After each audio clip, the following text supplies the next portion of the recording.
What if an innocent game could turn a person into a monster? In the winter of 1896, a peculiar incident in the quiet town of Wexford, Ireland, defied all logical explanation and left a chilling mark on history. Michael Cleary was a young man living with his wife, Bridget, in a modest cottage on the outskirts of town. Bridget was known for her beauty and spirited personality. One evening, after complaining of a high fever and strange aches, Bridget fell into a delirious state. Her condition baffled the local doctor, and the townsfolk began to whisper about fairies and changelings. Convinced that his wife had been replaced by a fairy changeling, Michael Cleary sought the help of local folk healers. Over the next several days, a series of bizarre rituals were performed in an attempt to drive the fairy out. These involved forcing Bridget to consume herbal concoctions and subjecting her to extreme physical duress. The situation escalated to a tragic climax when, in a desperate frenzy, Michael set Bridget on fire, believing the flames would force the fairy to flee and return his true wife. Bridget Cleary died from her injuries, and Michael was arrested and tried for her murder. His defense hinged on his belief that he was not killing his wife, but a malevolent entity that had taken her place. Despite his claims, Michael was found guilty and sentenced to prison. The case of Bridget Cleary is often referred to as the last witch burning in Ireland. It serves as a haunting reminder of how deeply entrenched superstitions can lead to horrifying acts of violence. The mystery lingers. Was Michael a delusional man driven mad by fear, or did he truly believe he was battling a supernatural force?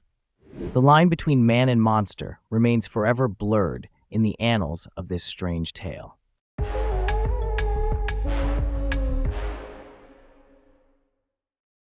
What if a quiet librarian could transform into something horrifying? In 1952, in the town of Wildwood, New Jersey, a bizarre and frightening event unfolded that would leave the community in shock. Pauline Picard was a 9-year-old girl who vanished without a trace from her family's farm. The community launched a massive search, but she seemed to have disappeared into thin air. Weeks later, news came that a girl matching Pauline's description had been found wandering aimlessly in a distant town. Her parents were overjoyed and rushed to identify her. Although she seemed confused and had difficulty speaking, they were convinced she was their missing daughter. However, the joy was short-lived. A few weeks after Pauline's return, a farmer found a disturbing sight in a field near the Picard's home: the decapitated body of a young girl, dressed in Pauline's clothes, and nearby, a skull that did not match the body's. The body was too decomposed to identify by sight, and the presence of the skull added to the macabre mystery. This raised a terrifying question. If the body was Pauline's, then who was the girl they had brought home? Despite the chilling discovery, the girl living with the Picards continued to insist she was Pauline, although she could not explain the gaps in her memory. Investigations led nowhere, and the mystery deepened when no one could definitively identify the skull.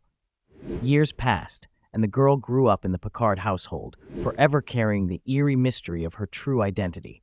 Was she truly Pauline, returned with no memory of her ordeal? Or was she an imposter, a changeling taking the place of the real Pauline, whose tragic end remained shrouded in mystery? The haunting story of Pauline Picard leaves an unsettling legacy: a family reunited under the shadow of an unsolved horror, and a community forever pondering the true nature of the girl who came back.